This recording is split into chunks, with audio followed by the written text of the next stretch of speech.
Assalamualaikum warahmatullahi wabarakatuh. Saya Arif Radiawan, NIM 1021999, dan teman saya Bina Febrianti akan menjelaskan tentang kedudukan dan kewenangan peradilan agama dan mahkamah syariah dalam sengketa ekonomi.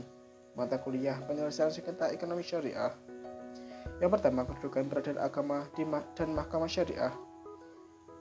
Sejarah keberadaan peradilan agama di Indonesia tidak terlepas dari permulaan politis yang cukup panjang dan seringkali mengalami pasang surut antar umat Islam dengan pemerintah.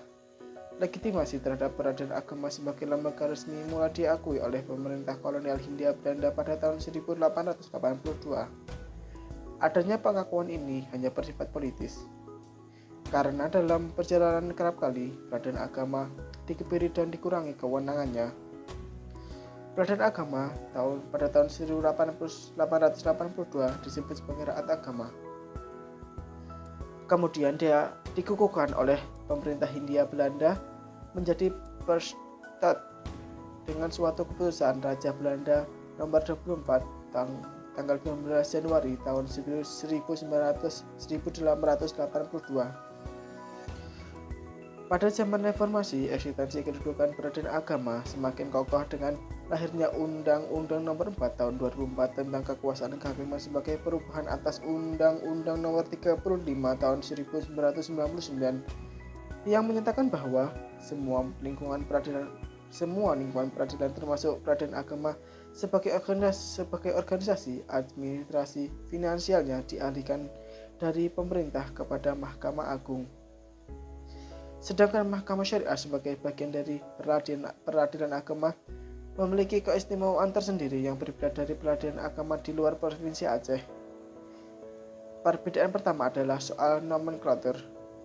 Mahkamah Syariah kembali menjadi nomenklatur resmi peradilan Islam di Aceh berdasarkan Kepres nomor 11 tahun 2003 tentang Mahkamah Syariah dan Mahkamah Syariah Provinsi Aceh Darussalam. Yang kedua ialah kewenangan peradilan agama dan mahkamah syariah. Eksistensi peradilan agama semakin kuat dengan lahirnya Undang-Undang Nomor 3 Tahun 2006 yang memperluas kewenangan peradilan agama dan penangan perkaranya seperti zakat, infak, ekonomi syariah daripada yang sebelumnya diatur dalam Undang-Undang Nomor 7 Tahun 1989, yakni perkawinan, waris, wasiat hibah, wakaf, dan sedekah. Kewenangan baru lainnya dari Undang-Undang Nomor 3 Tahun 2006 ini adalah dalam penyelesaian sengketa hak milik antara sesama orang Islam dan pemberi isbat kesaksian ru'yat hilal dalam penentuan awal bulan pada tahun Hijriah, serta pemberian keterangan atau nasihat mengenai perbedaan penentuan arah kiblat dan penentuan waktu sholat.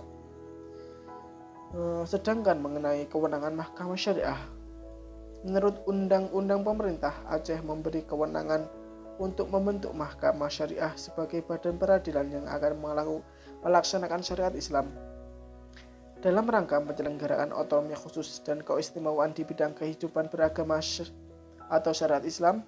Pemerintah Provinsi Aceh telah membentuk beberapa lembaga pendukung seperti Dinas Syariah Islam, Wilayatul Hibah, dan beberapa lembaga lainnya terkait dengan pelaksanaan syariat Islam. Pemerintah Aceh juga mengesahkan beberapa peraturan daerah atau konun terkait dengan pelaksanaan wewenang mahkamah syariah.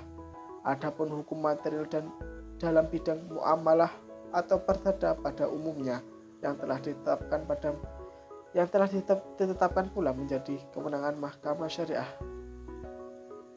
Baik, di sini saya akan melanjutkan presentasi dari Mas Ari. Poin yang selanjutnya yaitu hukum material peradilan agama dan mahkamah syariah dalam perkara ekonomi syariah. Penyelesaian sengketa ekonomi syariah dalam kurun waktu 2006 sampai 2016 berdasarkan dari hasil penelitian menunjukkan fakta bahwa hukum formal yang dipergunakan adalah hukum acara perdata.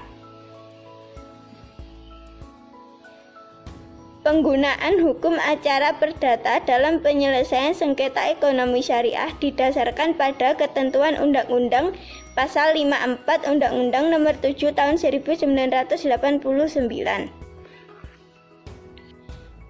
Junto Undang-Undang Nomor 3 Tahun 2006 tentang perubahan atas Undang-Undang Nomor 7 Tahun 1989 tentang peradilan agama. Hukum acara perdata tersebut sebagaimana yang berlaku di lingkungan peradilan umum, yakni hukum acara perdata sebagaimana diatur oleh HIR, termasuk ketentuan yang diatur dalam RV KUH Perdata Undang-Undang Nomor 48 Tahun 2009 tentang kekuasaan kehakiman, Undang-Undang Nomor 3 Tahun 2009 tentang Mahkamah Agung, dan Undang-Undang Nomor 49 Tahun 2009 tentang Peradilan Umum